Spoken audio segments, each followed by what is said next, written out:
Hey everyone, welcome back to the CareerMetis Podcast. This is your host Nisar Ahmed. This is episode 90 of the CareerMetis Podcast, and this episode is part of the Recruiting Expert Series. And for today's Recruitment or Recruiting Expert Series episode, I'm interviewing Jörgen Sundberg. He's an employer brand consultant and the CEO of a company called Link Humans, a company based in London, United Kingdom. They're London's employer branding agency.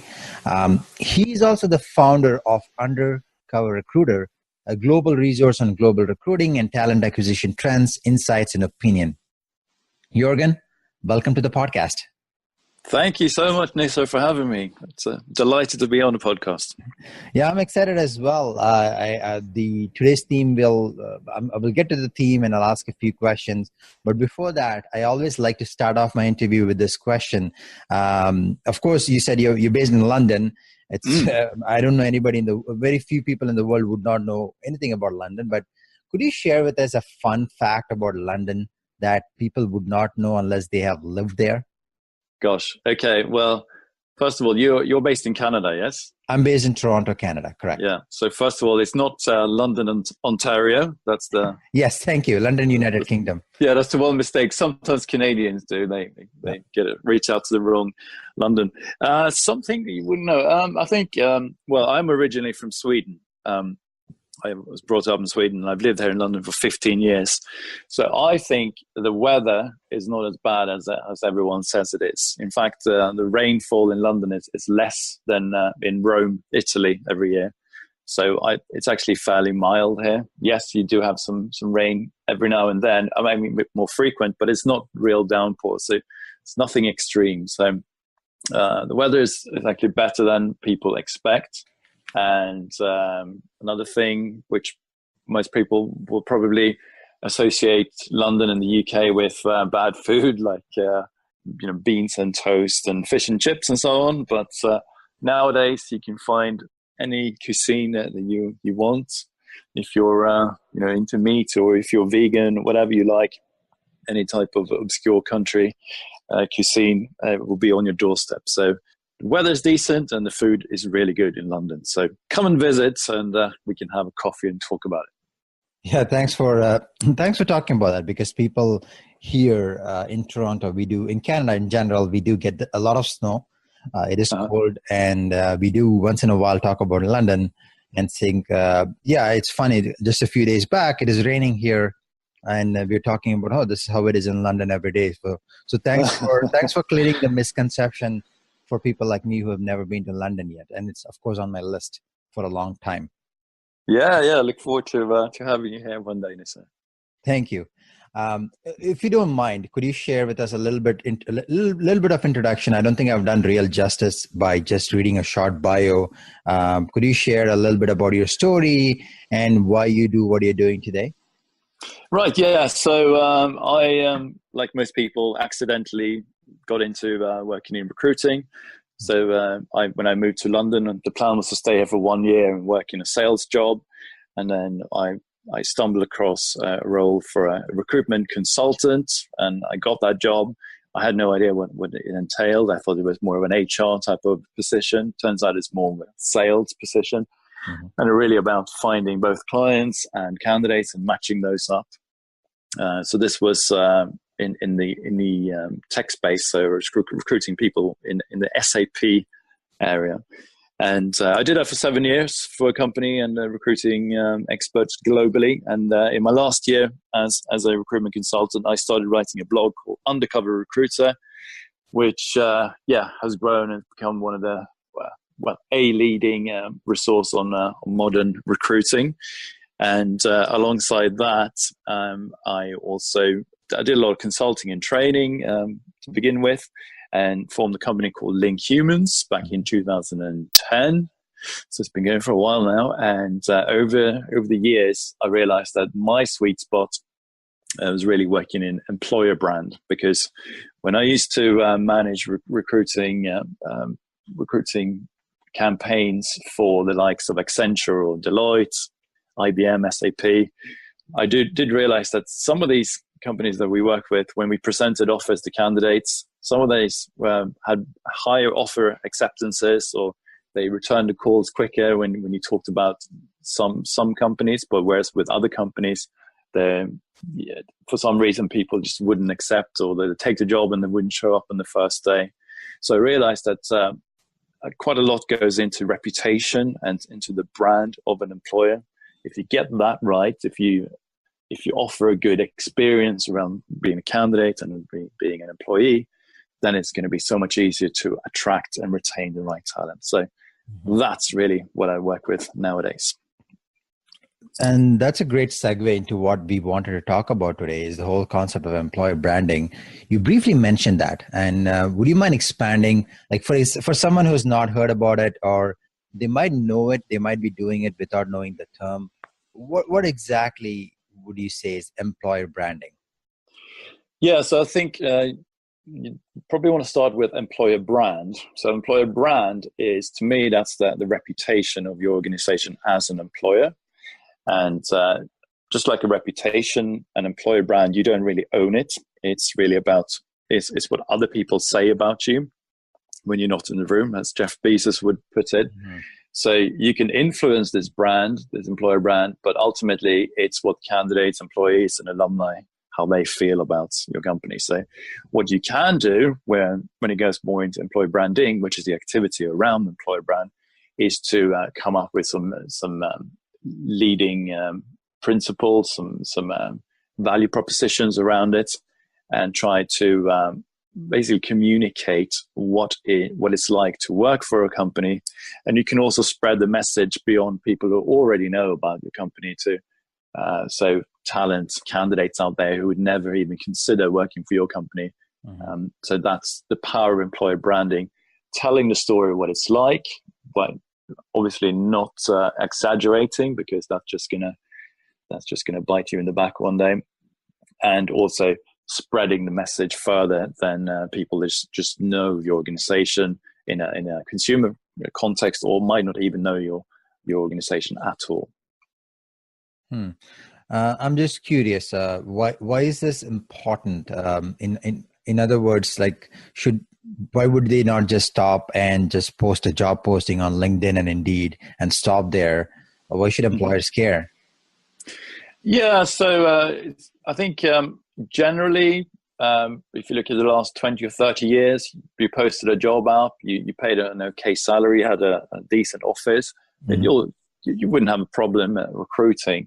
But what companies are seeing increasingly is what they call, quote unquote, the war for talent, especially right. in some areas. So engineers, technology people, that's people working on AI and all this stuff, that there is such competition for talent. So it's not just enough to post a job on a job board or have recruiters call out people, because these people are in really tight marketplaces. They have so many offers already, and they're probably really well remunerated and have quality of work where they are.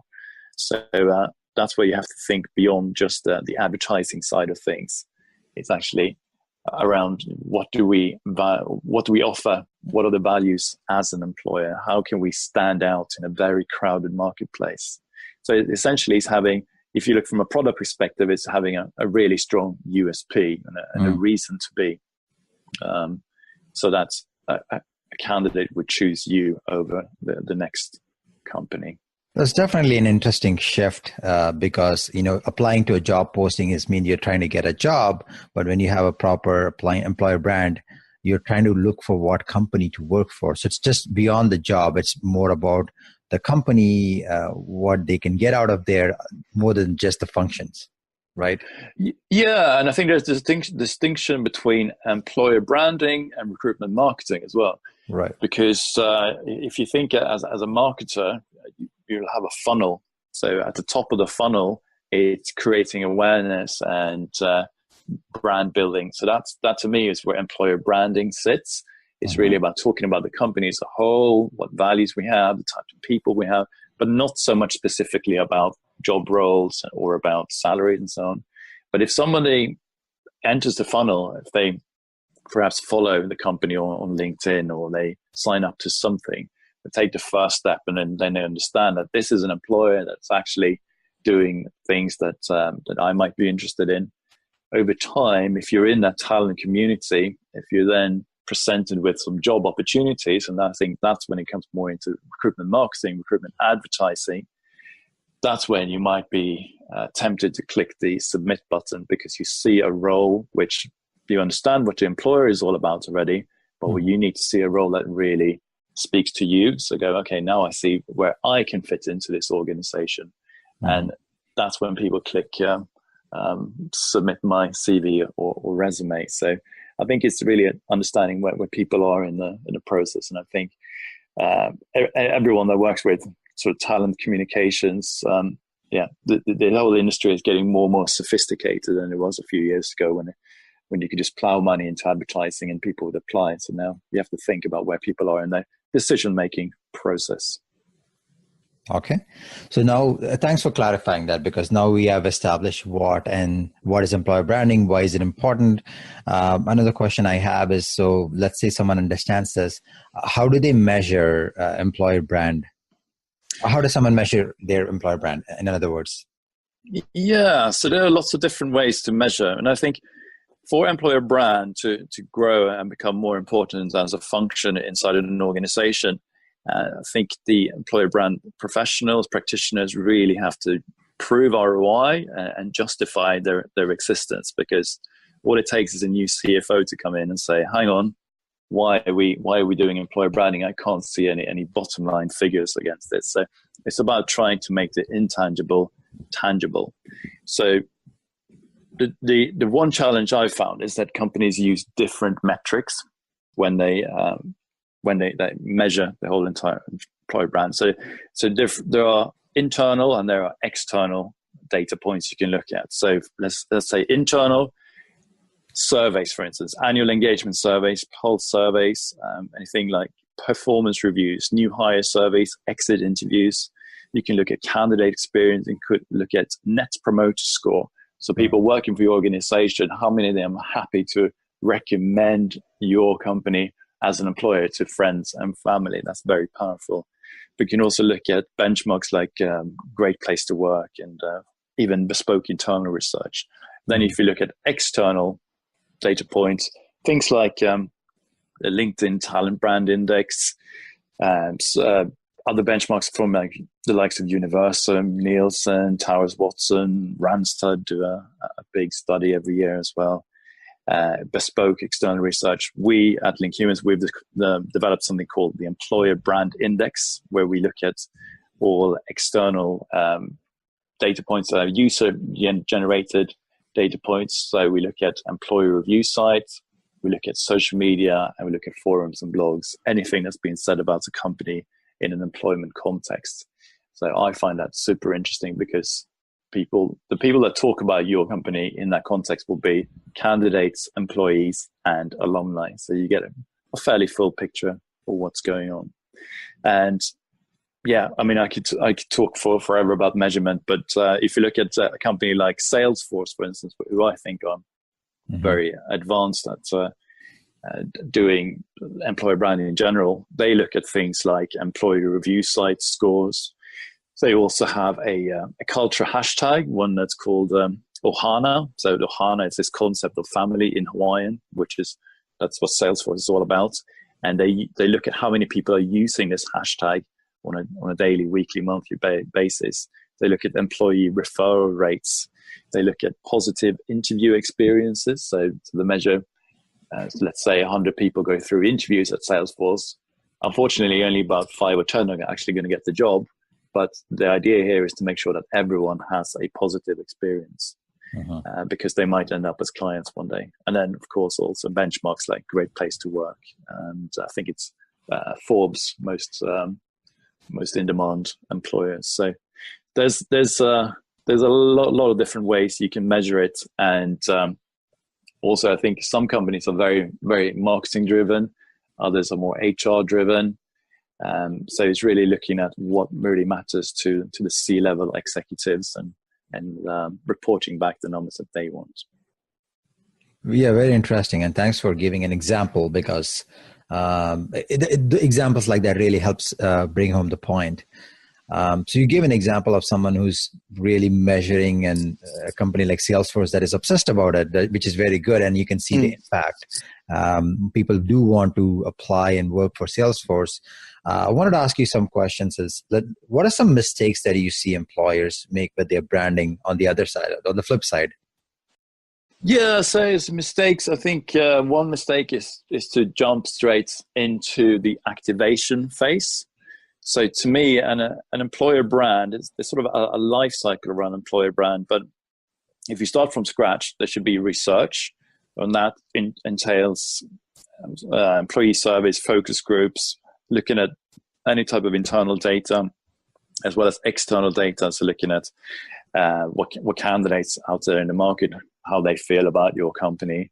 And then all that research should then go into strategy, which from that strategy you can build EVP, which I think we might talk about a bit more later. And having that EVP, then you know exactly how you're going to present your company from an employment perspective. Then you can go into activation, so putting that out onto social media and other places, and then measuring what is actually working.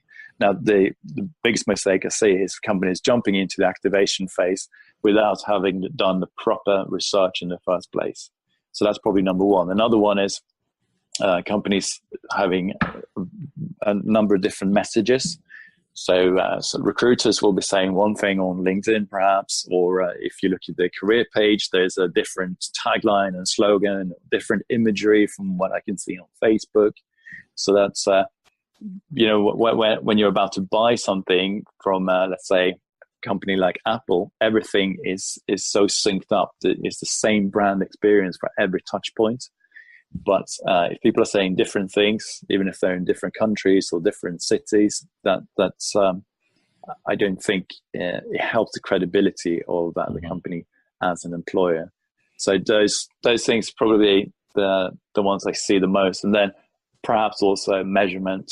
I do see companies who are kind of dabbling in employer brand. So typically that will be recruiters who add employer branding to their almost to their LinkedIn profile and do some social media updates and so on, without actually thinking strategically and thinking about how can we measure this. And if you don't do it with the end in mind, it's never really going to be a function on its own. I think it's always going to be something that someone does alongside with their day job. Mm-hmm. So those are probably 3 pitfalls. So when you were talking about the mistakes and pitfalls, you gave a few examples of like best practices. What would you recommend are some of the best practices for doing this correctly? Yeah, so when you want to do employer brand correctly, so you want to try to do it, well, ideally in a perfect scenario, you want to have a C-level executive, so ideally the CEO, who actually buys into employer brand, understands how important talent is. So basically having that person sponsoring you from day one, and that's sponsoring you internally, as in saying this is really important to all the other leaders and everyone else, saying pay heed to this project and really helping you drive the project forward, but also actually being able to release the budgets necessary for this. So for an employer brand project to really be successful there, I mean, I haven't seen many examples where real employer branding has been done without proper budgets. So budgets for perhaps hiring people who have done it in other places, or perhaps having a strong agency partner or a consultant that can come in and help. That's really important. And then following the steps by doing research, strategy, activation, and measurement. That's really how you want to do it. And I think try to basically holding your horses in a way, because the research phase could take up to a year, whereas most people, they want to click the button and activate straight away. So it's about going slowly, making sure that it's correct from day one, and then when you do launch the employer brand, it should have a much better effect than if you hadn't done it properly. Jörgen, you gave an example of Salesforce, and now you shared some ideas about best practices. Any other companies that you can think that are really doing very well in the space? Yeah, I mean, I think GE, for instance, which is a client of ours, I think they do a great job with being or they call themselves almost like a 150-year-old startup, because they have a lot of legacy. People have a lot of legacy ideas about GE, that they make toasters and white goods, but that was a long time ago, and they sold off those divisions. And now it's really heavy machinery they do, nuclear reactors and airplane engines and so on. So the type of stuff that nobody can walk into a shop to buy is really B2B, but they still have 350,000 employees. So how do you make that tangible for people, for talent to understand what GE really does? And so what I think they've done really well at the employer brand side is that they teamed up with the marketing side of GE, so the consumer brand side. And you may have seen these ads with Owen, the guy who joins GE Digital, talks about how he can make technology and software that's going to change the world.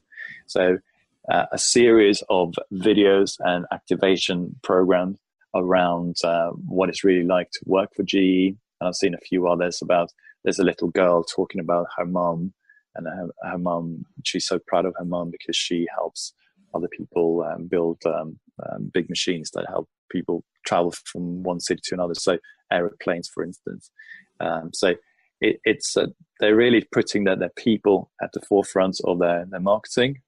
So I think that was really powerful. And also in terms of going back to budgets, because it's a big company, they're, to my knowledge, the only company that's ever done an employer brand commercial during the Super Bowl, which is pretty impressive. So people now are understanding who GE are, and also, but they, at least from what they've seen on the commercials, seem to be a good employer. So I think that the real takeaway from GE is that it's a company that try to lead with people, and also the employer brand function has partnered very well with the marketing function, because marketing is always going to have bigger budgets than employer brand. So if you can team up with those guys, then I think you're on to a winner.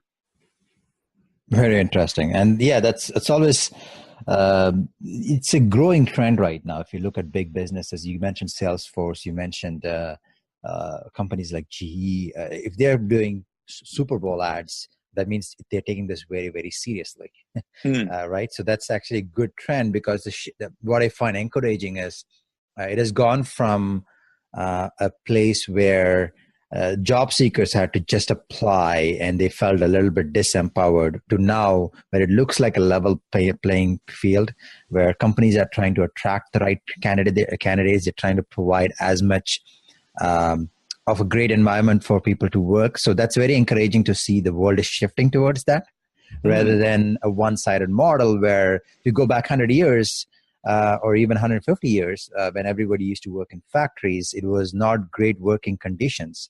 It was one-sided. So it's very encouraging to see that. Yeah, absolutely. I think back in those days, it was very transactional, wasn't it? But right. Nobody really cared about, well, I'm sure they cared about people, but it was more like these people are cogs in the factory, and we just need to get as much work out of them as possible. Whereas now it's more about, if we can attract the right people that believe in our purpose and mission, they will come up with even better ideas than we have, and drive this business forward. So yeah, super interesting.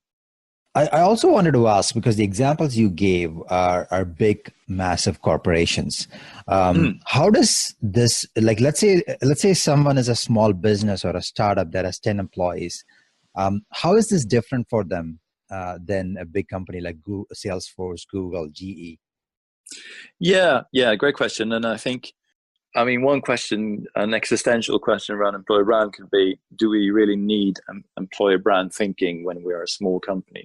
And I don't think it's necessarily that important. I think it's better to focus on culture, perhaps looking into your values and projecting that can, in a way, become your employer branding.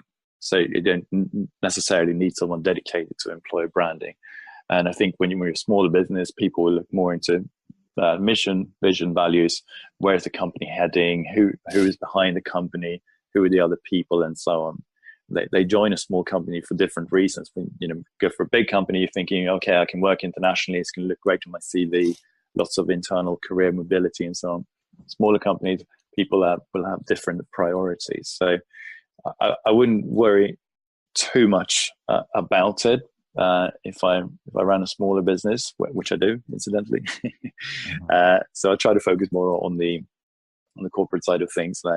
But in terms of good examples there, I think what you can do as a smaller business is just to try to project some culture and project what goes on inside the business. Simple things like having an Instagram account where you actually take pictures of someone's birthday, or you do a fun run or a charity bake-off sale and stuff like that. Just projecting culture. Try to get people involved and sharing things on social media themselves, talking about the business.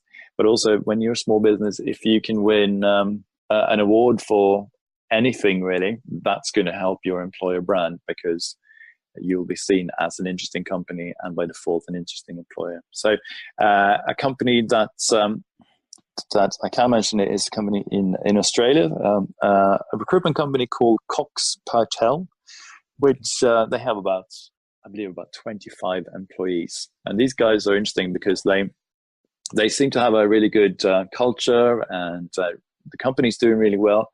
They had an issue, they still have an issue, I believe, in trying to find other recruiters to work for them in Australia, because the market's completely tapped out. There's super high competition for experienced recruiters. They tried to recruit in Europe. That didn't work because recruiters had too many choices there as well. So what they did is they shot a few films on their iPhones, I should add, so very low production costs there. They did some videos around life in Sydney. So you can imagine what life in Sydney would look like. Of course, like running down on Bondi Beach and having barbecues and drinking beers in the sunshine and just enjoying life. And then what they did is they targeted recruiters on Facebook, and not just any recruiters, but they targeted recruiters in the US, especially during the winter months. So you were talking about the snow in Toronto, with someone who's in North Dakota looking out the window in the middle of January. If they see a video on Facebook where the sun is shining and you can actually go swimming tomorrow, if only you were in Sydney, Australia, that could actually stand out a bit in their feed, and it certainly did. They had lots of American recruiters apply for jobs there, and they have hired at least a handful of Americans who they've sorted out visas for, who've moved over to Sydney. And in the process, they also reduced the cost per hire by 85%, which is astounding, really. So they didn't have to pay for any external recruitment fees or anything. So all they did was more Facebook activation. So I think if you're a smaller business, don't think too much about employer brand. Just try and be creative more about the people you're targeting, and just show off culture and values. And I think that could be a good recipe for success. You bring up a very good point there, because you mentioned about the cost of recruiting, and if there's numerous research, and I believe even on your website, Undercover Recruiter, you've written about it. It's an expensive proposition for many companies. You know, the cost of replacing someone, cost of hiring. What I got out of what you just said is, with that example, if you as a company you've showcased your culture, or if done a good job of investing in building an employer brand, that significantly reduces the cost of recruiting or hiring. Did I understand that correctly? Yeah, absolutely. And I think, the trend, at least here in the UK and Europe in the last 5 years, has been very much a shift from third-party recruitment companies. So we would call them recruitment agencies, you might call them staffing firms in the US and so on, to actually insourcing the recruitment function, to do it internally with the help of tools like LinkedIn and social media and other technologies.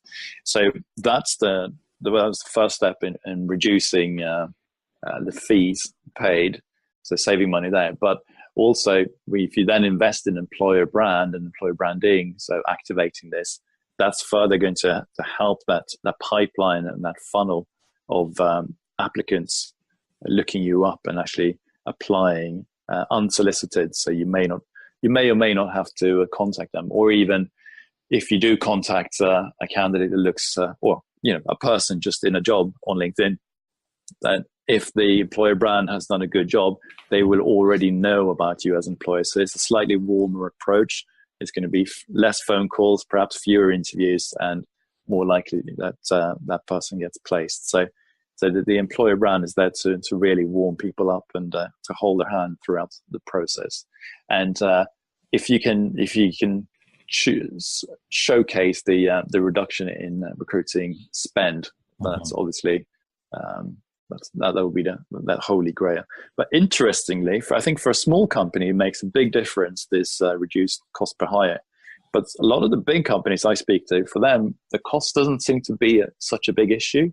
What they're more interested in is the quality of hire. So they say, well, it doesn't really matter if we pay an extra 500,000 a year or not. We just need super talented people to come in. So it's funny how big bucks don't really matter sometimes when you think it would do. Yeah. Thanks for honing that point as well. Thank you. You did mention something about a term called the EVP. So I wanted to come back to that, and can you expand on that? What is an EVP? Yeah, so an EVP is sort of the articulation of your employer brand. So EVP stands for Employer Value Proposition, and it's essentially how can I describe this? It's you can see it almost like a house with the roof being an overall tagline, something talking about what it's like to work for this particular company, and then there are a number of pillars, normally 3 to 5 pillars, and they will be pillars sort of underpinning the whole EVP, saying career stability, work-life balance, making an impact in the world, or flexible work hours, and so on. And this overall tagline and the pillars, they are the ones which really determine how you're going to activate the whole employer brand, and how you're going to talk about yourself, how you're going to visualize things, how job descriptions should be written, how what type of topics you should bring up in interviews. Everything should be seamless, and also the EVP is really there to give people an idea about what it's really like to work for your company. And a really strong EVP would not just tell the right people that this could be the company for them, but it would also tell the wrong candidates that this is not right for them. So an EVP should attract the right people and repel the wrong ones, if that makes sense. So I would think a strong EVP should not appeal to 100% of talent out there. It should really zone in on about probably the 20%, and the other 80%, they should realize, okay, this looks like a nice company, but reading the EVP, probably not for me. So I'm not going to waste my time and the company's time by sending off a CV and going to interviews when I realize already that this is not going to lead anywhere. So that's the power of a strong EVP, really making it very clear from everyone, all sides to begin with. And a good example of this is Virgin, so Richard Branson's company, which is seen as a very cool, sexy, and fun place to work. because that's what Richard Branson's personality is all about. And you're thinking, I'll be up in the air, Virgin Atlantic, drinking cocktails and having fun. But Virgin, when they realized that that was their perception in the marketplace, they realized that a lot of people were applying to Virgin, even though they didn't understand what it was really like to work there, because they saw it more from a consumer perspective, which is all about fun. So they thought it was really important for them to create an EVP, which, yes, it does stress that, we want to have fun, we need to be innovative and so on. But one of the pillars was also we work hard, which was the brand team wasn't really sure about it, so they had to test it on a number of focus groups. But people internally absolutely agreed with it, and that is their official EVP. So that candidates shouldn't be,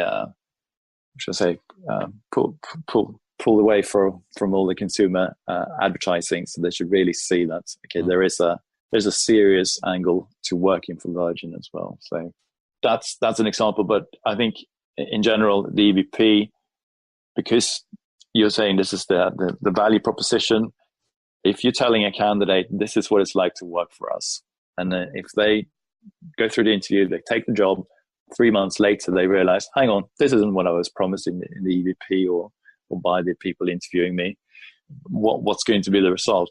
That they are probably going to leave. It's going to be very costly to replace them, and they might write a really bad review on places like Glassdoor. So it's really going to do big damage to employer brands. So I think strong EVP, strong employer brand in general, it's all about clarity and honesty. And that's the gist of the EVP. Okay, thanks for clarifying that. And my final question is one of the another terms that commonly come up is the word employee advocacy. How is that different from employer branding? Yeah, so employee advocacy is sits somewhere in between employer brand, communications, marketing, HR, recruiting. So it's not specifically for attracting and retaining talent. However, it does heavily influence it. So employee advocacy is because we realize now that it's not just a company that talks about itself like it used to do back in the day. Now everyone's a publisher because everyone has social media channels.